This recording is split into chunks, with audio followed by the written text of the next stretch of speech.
You gonna let me go?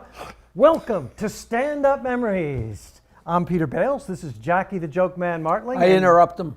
That's our little thing. That's your thing? I interrupt him. Okay. Because like that. He's so dull. Oh.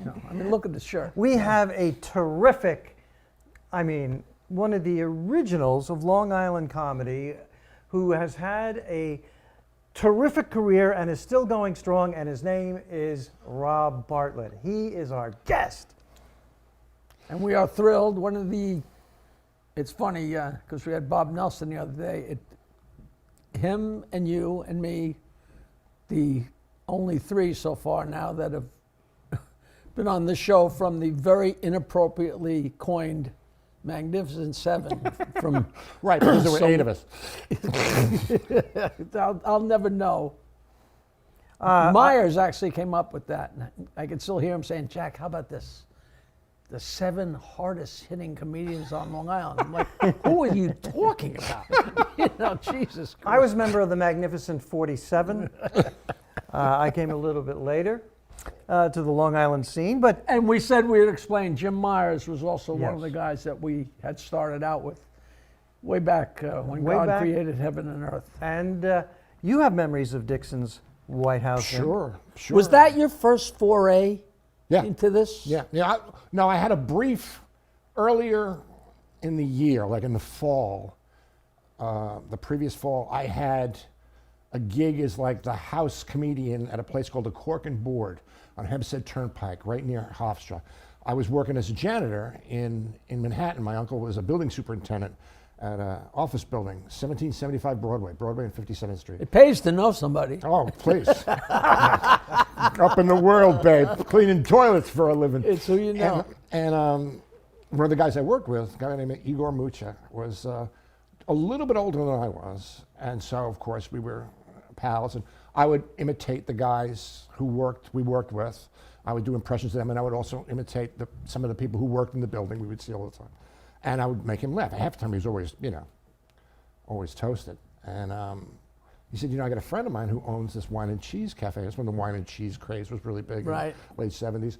And, why don't you try doing some stand-up? So I put together a couple pieces of material that I thought, and I went up, and it was a folk music act, Lee and Lynn. I'll never forget it. And he was, I think, a brother of one of the Stray Cats. I don't know which one he was a brother of. But it was Lee and Lynn, and they were like an item, and they ended their set with setting the woods on fire, and they introduced me, and I went up and I did my 20 minutes, whatever it was, and there were about 9 people in the audience, and then I relaxed, and I broke my cherry, and I got free wine and free beer, which I helped myself. This is a couple months before you found Dixon's, or a year before? Yes, it's a couple of months, because that following February I found Dixon's. I saw an ad in the Long Island Press, that's how long ago it was, and I went. It was a Wednesday night. I got on, I think, at 2:30 or 3 o'clock in the morning. There were more comedians, more acts on the bill than there were in the audience. And so I never went back. And then, like the following summer, I started going to this Irving Dalvin's Comedy Arts Workshop. I don't know who he was, but he just thought that he could teach comedy. And it was just a group of people. We'd meet at the Improv before the show started, and we would do material, and we would critique each other, whatever. And Bobby Collins was one of the guys in the group. And Bobby says, have you done Dixon's? I said, yeah, I did it once. I'm never going back. It's just so. He says, no, they're hanging off the rafters now. And I went back the following Wednesday. And found its legs, Found its legs, and never looked back. But. Did you get good at Dixon's, or was it the original East Side where you felt good about your act? I've never felt good about my act, even to this day. I've never felt. And when I first started at Dixon's, healthy. That's healthy. I worked with a suitcase. I had props. I had a guitar.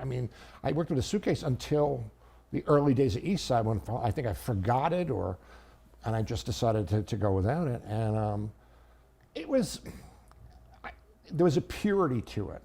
And I don't think I was as concerned with how good I was than just the passion and the stage and the people and the people and just you were and doing the, it. and the guys. You I mean, were it was all doing it. about the guys. We were this group.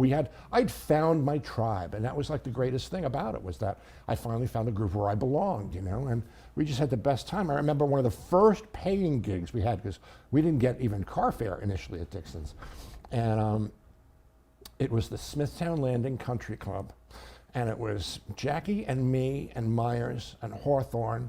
I don't know if Bobby. I either think of the Nelson Bobbies were might there. have. Nelson, I meant Nelson to might ask have been him. there. Nelson might have been there, and it was this woman who decided she was going to put on a comedy night at the Smithtown Landing, and we were the first. We were the first time, and she had no microphone stand. It was just a handheld microphone. And meanwhile, Bobby and I are working out a suitcase, and Hawthorne, the three of us had suitcases, and so they went to the game room and they got a pool cue. And they got some duct tape, and they duct taped the microphone to the pool cue and set it in an umbrella stand. And as long as I live, and of course we've been talking about that for 40 and years. we were going nuts. We were just having so much fun watching each other die like dogs. And I'll never forget, Hawthorne did one of his things and waited for the applause, which didn't happen. And then he just turned and he went like this with the pool cue.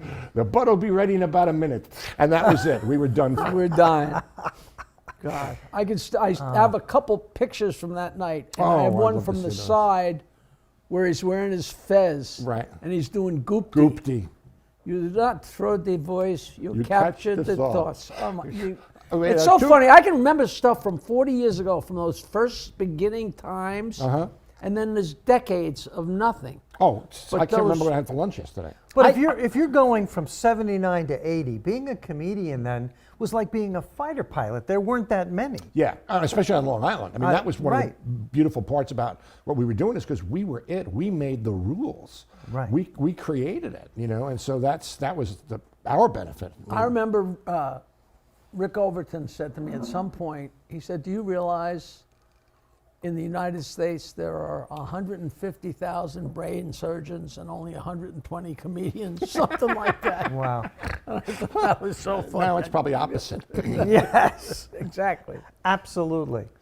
So, I don't know how we were there together, but I distinctly remember I was sitting with you and me, because we wanted to see this guy, Otto, with I was Otto the and house George. MC, and you were on the show with Otto. Is I that what booked it- you and Otto. And we had never seen him before, and we sat there, and I actually rolled my micro cassette tape, and I had it for so long. We literally was, screaming, Oh, screaming. I'll never forget that as long as I live. The impact of the first time, because we were right there. Yep. Oh, God. I remember Vic Sussman, the guy who owned the Rainy Night the House. Rainy Night House. Yes. Who owned the Rainy Night House. And I remember him coming up to me afterwards going, what did you book? What did you book? Because Otto, of course, Otto and George. And it always amused me that George was the dummy and Otto was Yeah. the ventriloquist. I always thought that should have been the other way around. Everybody. But everybody. he was the most inappropriate, politically incorrect. There was an Asian couple up front, and George just attacked him. Yes. You people aren't happy unless you got a monster chasing you. And Jackie and I were literally like I falling can out of the still chair. remember because the Asian couple was right there, and Otto just took George and put the dummy's face right in her face. Excuse me, miss, are my shirts ready? Holy man. We Christ. couldn't- I mean, well, it was part of his act, and It we was. thought he was making it up as he Yeah, went we did, along. we did, but Oh, God. Otto and George, the late Otto Yeah. and George, a legendary ventriloquist. You should Google, you should see what he did. It was Springtime for Hitler. It was so bad, it was good. So But having over the said top. that, to be fair, there was an element of cruelty at times to what he was doing. An element, An element, I an mean, elephant. It's crazy. I he did was see a him. very complex man. And I remember one of the times I had him at Rainy Night House, he did a set, killed. There were a couple of people who were offended. He walked. There was no green room. There was an alley in the back. Right. And he walked out into the alley with George and was talking to George. You screwed up that line about whatever. And he was actually having a conversation with nobody else around with George. So there were. No. And he was so, unless you saw that happening, Right. he was so normal. Oh, absolutely. And not just Shy. normal, Sweet but and gentle. Shy off stage. Very shy, very withdrawn. One time I was giving him a ride back to Manhattan from a Jersey gig, and I asked for, so where do you live? And he goes, just drop me off here under the George Washington Bridge. Oh, wow. He was, as I would say, and you would say, complex. There was also the story about how he didn't have a phone in his apartment. He used the payphone that was outside on the sidewalk. So he'd call the number, and somebody walking by would pick up the phone, and you were given instructions. Tell them to shout to the third floor. I mean, which it's is Broadway Danny Rose Yeah. material. Yeah. And it you is know. absolutely true. Yeah. It's not apocryphal. He did work as a street performer. He did insult a passerby, or the dummy did, George. And the passerby did stab the dummy. Stab the dummy. That actually happened. And it went into, All right. Right into his hand. Otto's Otto, hand. we love you. We So lo- you wound up on Broadway. Yeah. I mean, we're taking about 20 years out of No, but I'm saying Yeah. I want to get off Yeah. the Otto and George Yeah. story. Yeah. And, you know. Yeah, I ended up on Broadway through the back door. It started out innocently enough. I was one of the last, if not the last, act at the Sands in Vegas, on the stage that the Rat Pack had performed at, and this theater producer, Mitchell Maxwell, who had produced Damn Yankees with Jerry Lewis on Broadway, a couple of others. He owned a few off-Broadway houses. And he won, I don't know, 15 grand at the roulette table, was feeling good, saw my name, recognized me from Imus, went and saw the show, and then contacted Gary saying, I'd like to meet you because I have an idea. So they came to my suite, which was apparently the suite that JFK had stayed at when he was there. And the shag carpet was the original shag carpet that had been there in the 60s. So you didn't want to walk around without socks on, Right. And there was a back entrance that they slipped Marilyn in and out of. And so we, I don't know. We sat down. He said, "How about would you like to?" The stupid Apple Watch. The Siri just I starts don't talking to me for no understand them reason. either. Shut up, bitch. 1995, Timex. Yeah, Not well, a that's it. problem. Yeah, I know. So we're going to put you in one of the off-Broadway houses. So yeah, sure. And Gary and I were talking. This is when I think Defending the Caveman was big. And I said, yeah, that'd be great. So Gary and I were talking. He said, it'd be great if you could do something more than just your act, if you could add to it. So I thought, well, maybe I'll try to write some stuff as connective tissue, because my act has always been characters, different characters and whatnot. And I remember one of my greatest influences was Jonathan Winters, and he had a show where they would set him loose in the attic, and there would just be all these things around, and he would pick up an umbrella and do go 40 nuts, minutes right. with the umbrella. I said, so I'm gonna be cleaning up my garage. That'll be the theme. And then I wrote the story about, because at the time I just turned 40, and about the very strained relationship I had with my father. And so I had like this little story, which really wasn't a play.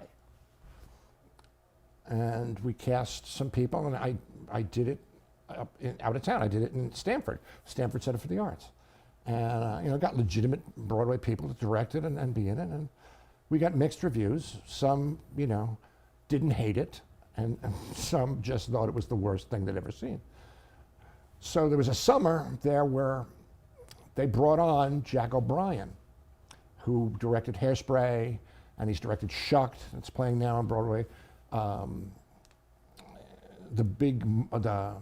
Fumanti, he's a legendary Broadway musical director, a brilliant man. And Dana Reeve, Christopher Reeve's wife, and Joyce Van Patten got cast. And I rewrote it and condensed it. And we're all set to go to this off-Broadway house and in the middle of rehearsals, and we're rehearsing at Lincoln Center, because somebody had a deal where they could get us in for free at Lincoln Center. And we get the word that it's a Broadway house open, the Eugene O'Neill Theater. There was a play in London, a transfer, British play called The Herbal Bed, and it closed sooner than they expected. And they offered it to us, and the producer said, yeah. So now I'm going to open on Broadway with a show that I wrote and I'm starring in. And the pull quote from the Times Review, we had 16 previews and 4 performances, and the pull quote from the Times Review was, "Avert your eyes." So it's not exactly the kind of thing that you could hang on the marquee to, encourage ticket sales. And Close the show and keep the store open late. exactly, yeah. And so, a year went by. But you did it. Yeah, but again, falling into it. I was just talking about this, that thing that I did over at Cinema. It's the same thing, falling in through the back door. It's like, Steve Martin always said that when the bus shows up, you better have your bags packed. My bags were packed, and I thought, well, I missed that bus, But when you're up there, nobody knows what door you came that's in, it. That's the thing. And I used to think that people who were there were some special rarefied air people. They were all just like me, and that was like the big wake-up call. There wasn't any reason why I couldn't have been there. Yeah. Everybody has their story. Now, I have never known what was the series of whatever happened that you wound up with Don Imus. Don Imus was incredibly famous, very, very. He was the first shock jock. First shock jock that was around forever and ever, but he's been gone for 4 years, 5 years. Oh, he's dead. Yeah, I thought it passed. was longer than that. But Yeah, but he. and Rob was a huge part of that show. Yeah, I was a writer and a performer on that show for 31 years. 31 years. 31 wow. years. And it was great because it was a gig in town that I could do and then still do all the Broadway stuff in the evening, There was a time when we were simulcast on MSNBC, and their studios were in Secaucus. And I was rehearsing The Odd Couple with Nathan Lane and Matthew Broderick and Brad Garrett during the afternoon. And I would come from MSNBC after doing the radio show, go right to rehearsal. And then one day Neil Simon says to me, he says, I don't know, can you do me a favor? So Neil Simon asked you to do a favor. I say, nah, I'm sorry, I can't. He said, the guy who's playing Herman in Sweet Charity around the corner with Christina Applegate has to leave unexpectedly. We have Wayne Knight. Newman from Seinfeld coming in, but not until the fall. Can you do the part just for the summer? It was like, I don't know, 12 or 16 lines and a song. And so I said, yeah. So my day would be, I'd get up at 4 o'clock in the morning so I could be in the car at 5 to get to Secaucus by 6 to get into full costume and makeup for whatever character I was doing for the Imus show. We do the show until 10, hang around until about 11, go back into the city to do rehearsal with Matthew and Nathan. After that, I'd get something to eat, like around 5 or 6, and then go to the theater to prep to do Sweet Charity with Christina Applegate. And I did that for an entire summer. And Wow. But the fact that I had Imus as, the bottom line, I had that, it was great. And then a lot of what I got was because of the exposure I got on Imus and that being associated with that So show. what was the best part of Imus? And there must have been frustrations as well. Oh, it's like any gig. I mean, you experience the same thing. Is you're dealing with people who are at the top of their game, who are, used to getting everything done their way, and there's a certain personality that goes with that.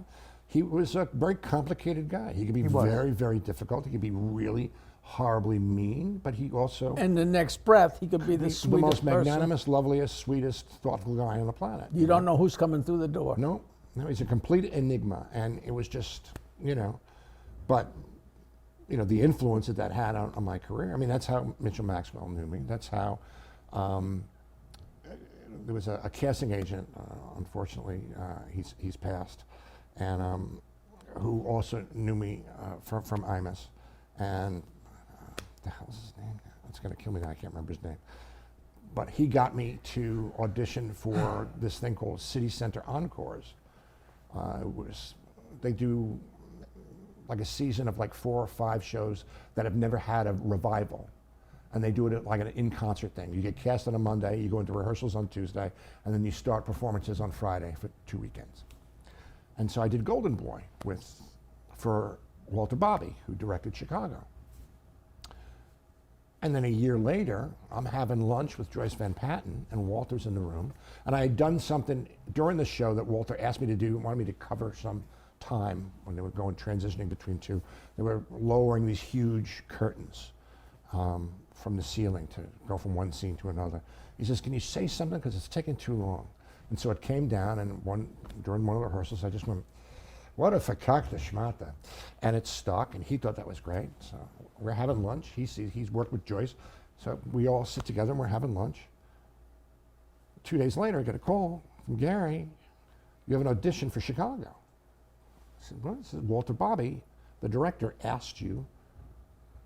I said, what am I supposed to do? He says, go see the Wednesday matinee. When you're done, see Bob Billig, the musical director, and go up on stage and sing Mr. Cellophane, sing Cellophane, and then that's it. So I do that.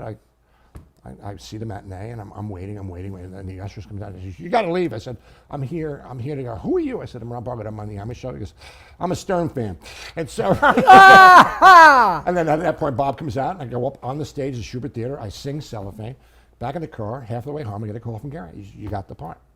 So it's like, again, it's like this chance. In through the back, this chance. But, fortunately, I'd had the experience. He recognized that, asked me to do it. It's one of the greatest things. What do you like best of all? Luck favors the prepared. Well, that's absolutely right. That's absolutely true.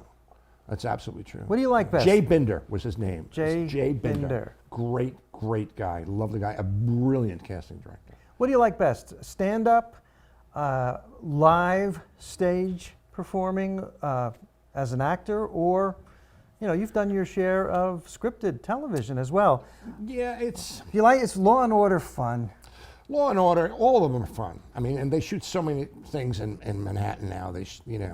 Law and Order SVU, which is, if you're an actor at all in New York, it's a law that you have to do at least one episode of Law and Order SVU. You open up any playbill on Broadway, and every single bio and who's who, they've done a Law and Order SVU. I got to do 5 episodes of that, and the way that I got that was the guy who is the set designer. Was the set designer for this off-Broadway show I did called Tabletop. And so the guys from the Law and Order came in and I got 5 episodes of that. And then I got 3 episodes on The Good Wife, which was great because I got to work with Juliana Margulies. And then the last thing I did, I was in the last season of Elementary. I had a 5-episode story arc as the police captain who took over for Aidan Quinn when he got shot at the end of the 6th season, which was just all just such great stuff. It's what's great is how professional it is, and how everyone could not be nicer, and everyone is so accommodating. Lucy Liu, we'd finish a take and she goes, "Do you want to do another one? Is there something else you want to do?" It always reminds me of the time when, in Fort Lauderdale, the comic strip, when Rodney used to come in and try out material, and then he'd ask me for advice. Should I open with this, or should I put this here? What'd you think of that? And you're pinching yourself. Yeah, it's like Rodney's asking me, But it seems like the bigger they are, the more down to earth they are, I'd say that for me, I got into stand-up to become an actor. I always wanted to be an actor. And when I first started, it's when Robin Williams and Steve Martin made the transition. So I thought that was the quickest way of getting to be an actor. And so that's what I did, is I did the stand-up to get there. And stand-up has its moments. They all have their moments. You did the stand-up to get there. Yeah. What do you feel like now when you go back to stand-up? It's funny because I just did my act for the first time since Bobby's benefit. So it's going on 3 years now? So I was really rusty, but a lot of it came back, And it is different in that you have the control and you can actually break the fourth wall and interact with the audience, and then you have control over, do I do this now? Do I bring this back? Do I omit this? Or, and then you do the stuff. You have that freedom in your head now, right. So, doing the crowd work was fun, and the control and the power of controlling a room. But there's something about doing a Broadway show when, you finish your number and you get this enormous response from a theater full of people. And then at the end of shooting the last episode of Elementary, it was a location shoot at a cop bar in Queens. And you do a rap, and as they do on Saturdays, that's a series rap for Rob Bartlett, and the whole crew applauds like this. And I walk out the door, and my last scene was with Aidan Quinn. And I walk out the door, and Aidan is standing right there, and he goes like this, and he turns his hand like that, and he had gotten everybody the extras who weren't in there, and all the crew and everybody lined up on either side all the way to my trailer to give me. Oh, that's I mean, so it's like those kinds of moments you can't, so they all have their moments. I mean, I like all of it. And I am so grateful for the blessing of being able to do this. It's like when I look back, all the things, being one of the first hosts of WWF Monday Night Raw for 13 weeks, it's like I've done so much weird stuff, and it all has its place. And there's all great stories. Well, I'm going to spin this. That stand-up gave you the chance to go off in those directions. Absolutely, absolutely. There's no doubt. I mean, a lot of it was gaining confidence, and we all go into this because we didn't get that approval that we And every so single desperately thing, however big, however small, they're all building blocks. Absolutely, all steps. The failures, the successes, they all add up to. You learn more from the failures than you do the successes. Well, then you should know a lot more. Yeah, that's how I come see what you did there, That's how Peter. come I I'm, saw what you that's did how there. It come was I'm nice. here with you. See, I knew that was coming. What's our lesson here, class? Stand-up memories leads to memories in other aspects of show business. Radio, television, Broadway, what haven't you still done? And then you thinks get he's- your face on a cup. He When you still get a thinks mug- he sounds like a professor, and he just But doesn't. he is, isn't he? I am a professor, and there is no homework. Rob, we got to get you on again. We scratched the surface. You are wonderful, wonderful stand-up, and I do hope that you get back to stand-up just for selfish reasons, because I love Why, your- you need material? I do. You know what? When I hear the Beatles song, She Loves You, I don't think of the Beatles, I think of you. Wow. That's That bit where you imitate the Beatles, is that online? Can people Google that? Does that exist? Don't it is think so. It is amazing. I mean, don't think so. I loved it. Everybody loved it. What a talent. I mean, I could never do something like that. But it's all stuff. It's like I did that when I was a kid. It's all, the Right, way you draw right. stuff, for your act, it comes from everywhere. I tell one of the jokes in my Pope bit comes from my high school girlfriend's father. It's like you pull great. stuff from everywhere. That's great. But This has been Rob Bartlett, super guest. Wait, Genuinely, yeah, we're going to applaud all the way to your trailer. But really, when it comes to show business, I would describe him as a Renaissance man, a man who does Absolutely. many different things. Absolutely. Thank you for Fancy gracing words. our couch. Thank you. Our stand-up I memories left couch. a little present for you. I was so afraid of that. Bladder problems, I'll just say. This has been Stand-Up Memories. Of course, thank you, Rob Bartlett. And of course, Jackie the Joke Man Martling. And I am Peter Bales. And we will see you next time on Stand-Up Memories. Thank you, Rob. Thank you. That was a pretty good episode. A new episode every Wednesday with me, Peter Bales, Jackie the Joke Man Martling, comedians, interesting people. Leave a comment. We'll get. What am I saying? I don't know. We're gonna get back to you. We will respond to your comment. StandUpMemories.com, if you go there, it shows all the different All platforms. Spotify. We're on everything. Every Wednesday. Stand Up Memories. Every Wednesday. A new episode.